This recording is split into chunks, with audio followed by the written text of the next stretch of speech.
Welcome, everybody. Very glad to be with you. So, we've gone through 3 of the foundations for establishing mindfulness. We've gone through the body, establishing mindfulness in the breath and sensations. We've worked with feeling tones, that which is pleasant, neutral, and unpleasant. We've worked with the mind and emotion. And now it's the 4th foundation for establishing mindfulness, which is the Dharma. Dharma. Da, that which supports. So it's that which supports our liberation.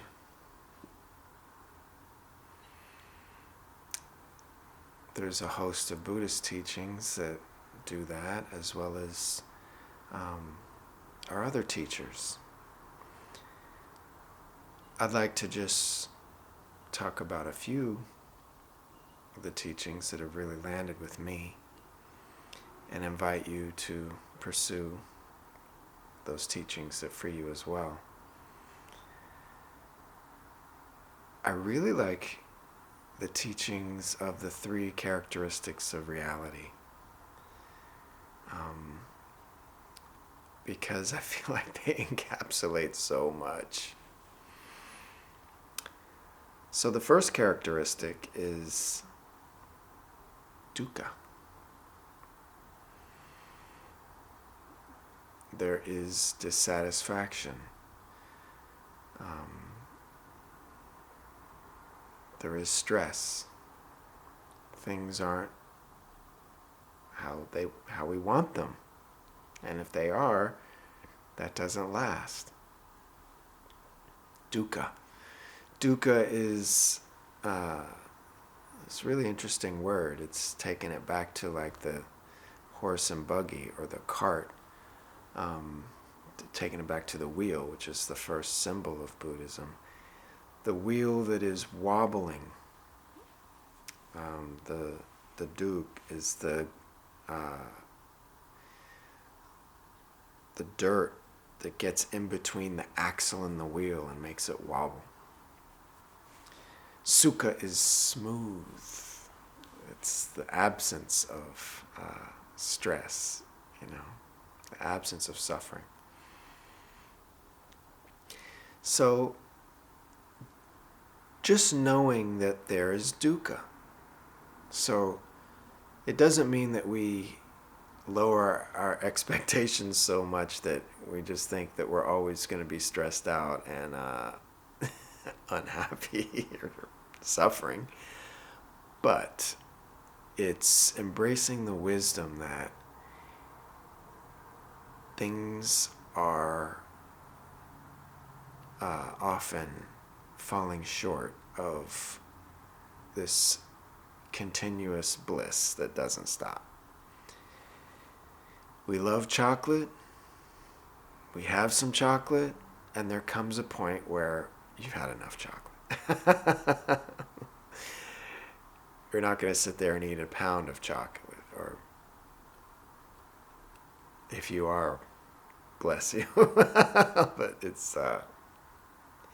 it might not be, that last bite after a pound might not be as enjoyable as the first. We've experienced being lost in thought or, leaving a moment of ecstasy, a moment, a very high, intense joy that there's a time when we come down. We want something, we get it, and then we don't want it so much. There's this capricious nature of reality where what we want keeps changing to the next, to the next, to the next, to the next. It's madness. But as we embrace this wisdom of there is dukkha, there is dissatisfaction, And that's the nature of this plane of existence.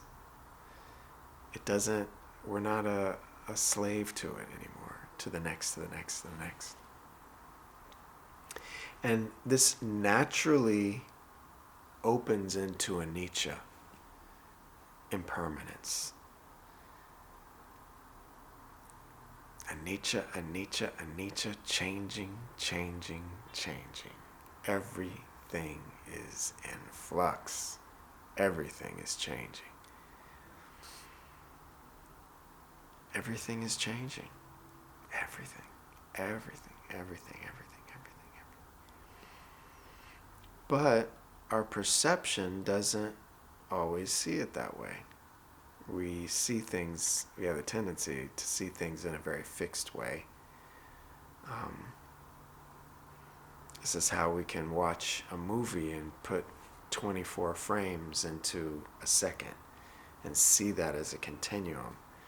We have this very powerful organizational mind that will make sense of moments to create a continuum.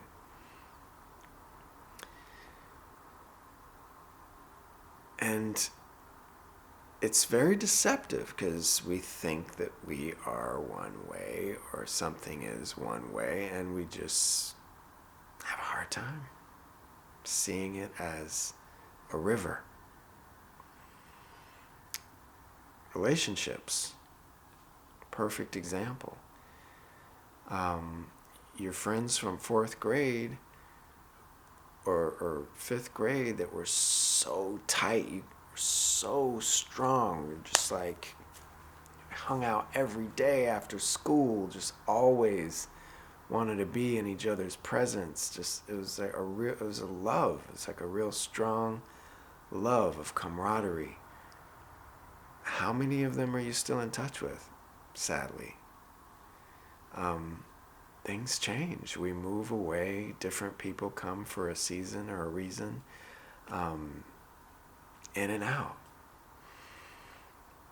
It's great if you are still in touch with those people. In this day and age, social media has helped, but it's not like it was. I mean, you're not hanging out every day. Maybe you are. I'm not. Because I moved around so much.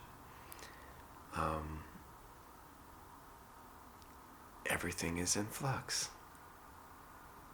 It's a relief, actually. It's a relief just to give in to that wisdom and that teaching that, yes, everything is changing. Everything, everything, everything, everything, everything.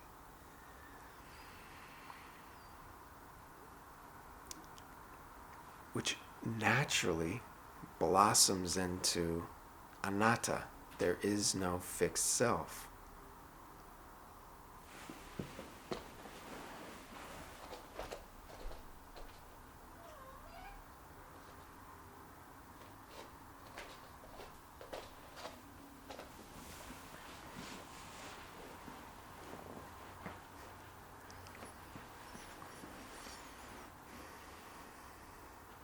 And it's a very hard reality to embrace because we are constantly creating more and more projections of self in this day and age. More identities, social media, really getting into our zodiac sign, really getting into our region, our team, our ethnicity, our culture, our gender, whatever it is. It's like an obsession on what we are. I am this, I am this, I am this, I am this, I am this. This is what I am, this is what I am, this is what I am. Yes, we are, and we are changing. We are changing. Aging is one of the deepest reminders of this. As I look and see, the little girl I had a crush on when I was in fourth grade, through social media, she is grown, and she is grown. We are different. Our bodies are different. They have aged.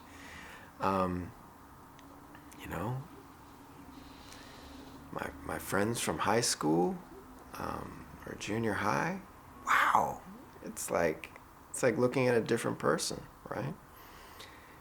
Myself, whoa, I'm bald now. I used to have an afro or dreadlocks, I used to have a full head of hair. Those days have been long gone at this point. The body changes. The body changes.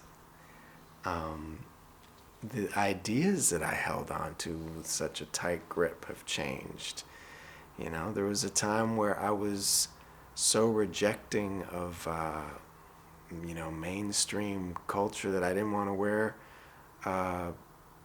denim. This is in my early 20s. I just strange things, fixations that come and go, right? That we grow out of. We grow, we change. I often use the example of my grandmother playing me this tape recording when I was like 17. And I was like, okay, it's this tape recording of a little boy. I was like, okay, it's cute. She's like, you don't recognize it? I was like, no, what's to recognize? Is this one of my cousins? She's like, it's you. I was like, what? No, that's not me. Could not recognize my voice at all. I mean, it was the most foreign voice. There was no semblance of recognition at all. In the same way that if I meet myself at 108 years old, I'm not going to recognize me. I'd walk right by me at that age. If I heard my voice at that age, no way I would say, that's me in 50 or 60 years, whatever. Yeah, we are changing. So all of these wisdoms kind of blossom into each other and support each other. It's like all the teachings reflect and support each other like a web of diamonds, like a hologram.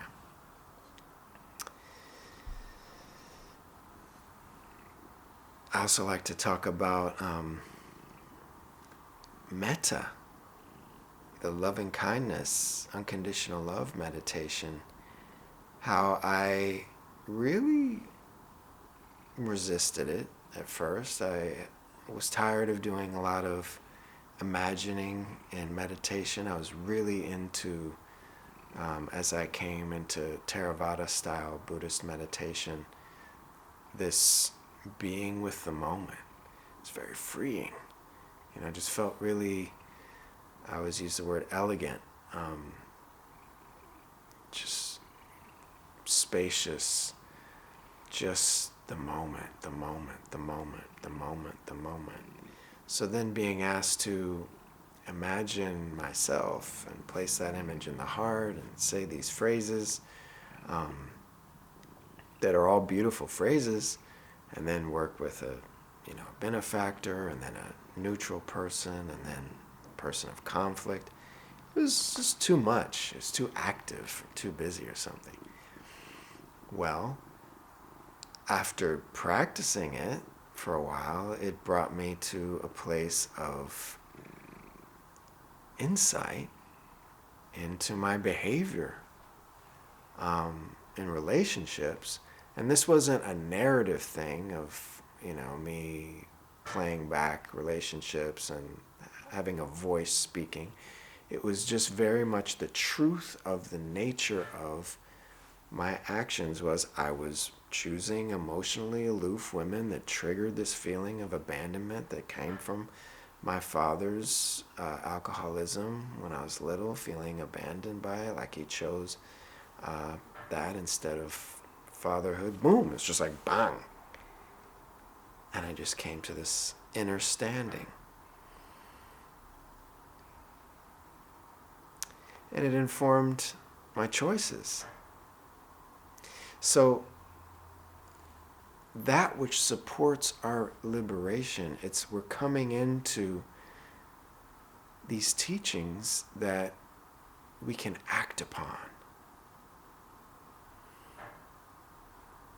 thus making us happier, more compassionate, more forgiving, more peaceful, more equanimous people, more supportive, more generous. That's what it's all about. Which brings me to a point I'd like to speak about self-compassion. We're so hard on ourselves, my God. We're so hard on ourselves.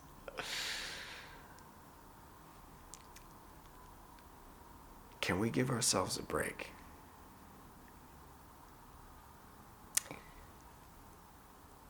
When we when we identify the pain in our hearts, it's like the invitation is to say, okay, I see you. Okay, okay, I feel that. I understand this. It's okay. We're allowing ourselves to have, and giving permission to ourselves to have these wounds. I'm looking at that boy who's 9 years old and wants to play basketball with his dad, but his dad is drunk, passed out, and I'm looking at him, putting my hand on his shoulder. I'm saying, it's okay. It's okay. I'm interacting with the wound. I'm allowing it. And I'm being with it. And I'm liberating it.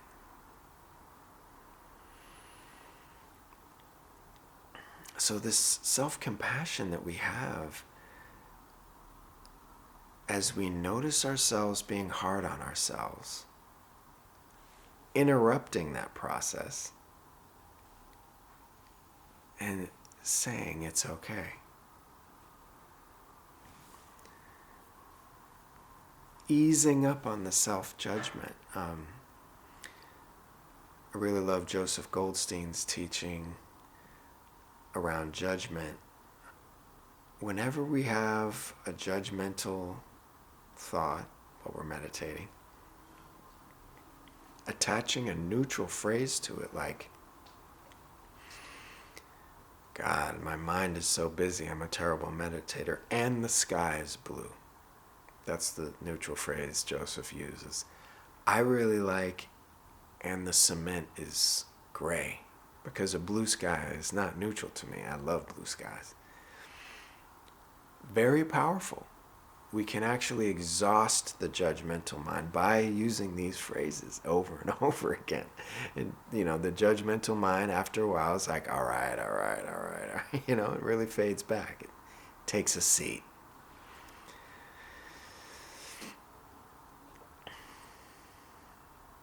And then when we go beneath the judgment, there's often some feelings of unworthiness there. This feeling of not deserving. And we can encounter this a lot as we're indulging this, what might seem kind of frivolous time of what might be like, thinking of it as like not being productive, meditating, when actually it's probably the most productive half hour or 45 minutes or 5 minutes or 10 minutes that we're going to spend in a day.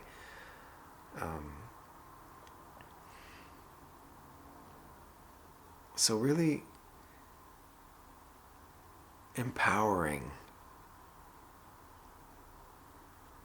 our deserving to liberate, like touching the earth and letting out a lion's roar. We have the right to awaken.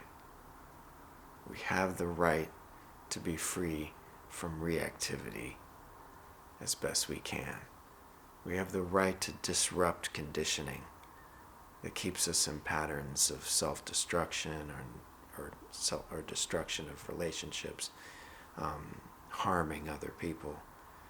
we have the right to start over. Right now, with this moment, with this breath. We have the right to awaken. You have the right to awaken. You have the right to roar like a lion and touch the earth and take your place as a Buddha. You have an inner Buddha that has the right to radiate light on others and help others.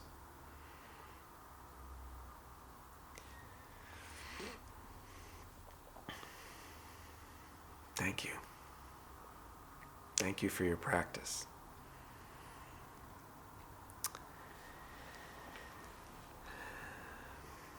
I hope that we cross paths on this in the Dharma world. I hope to encounter your radiance. So, coming into an upright posture, a posture that feels empowered, a posture that feels liberated and alert.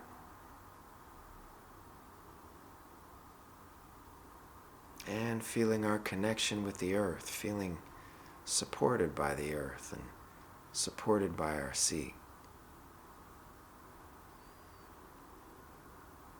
Feeling a breath all the way in.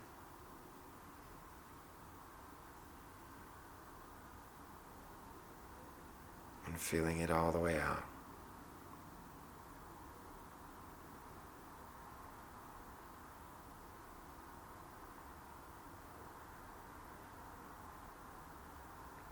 And bringing our awareness to the heart. Noticing the sensation of our clothing brushing against the heart, or placing a hand or two there.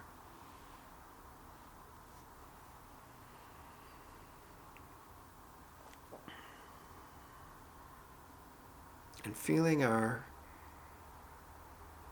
connection of heart with all those Buddhas, past, present, and future, connecting with all the light bringers, all those who are devoted to truth and love and generosity and equanimity, compassion, wisdom, mindfulness, presence, justice.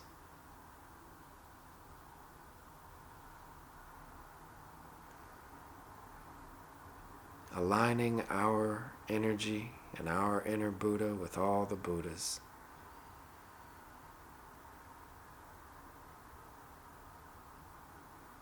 And shining this incredible radiance around this planet, illuminating this planet like a star, shining upon all the universe.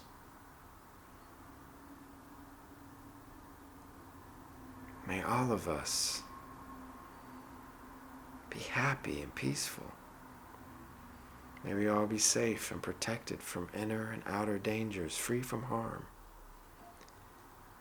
May we all be healthy and strong in mind, body, and spirit.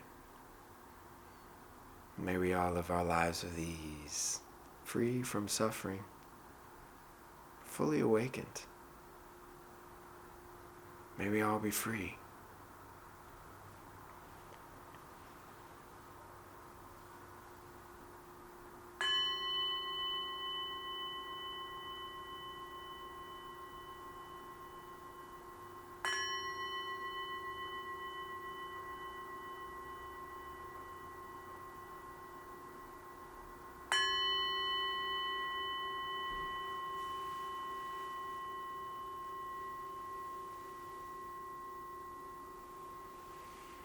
Thank you for your practice, everybody. May your practice support your awakening. May your practice bring you liberation. May you be free. Take good care.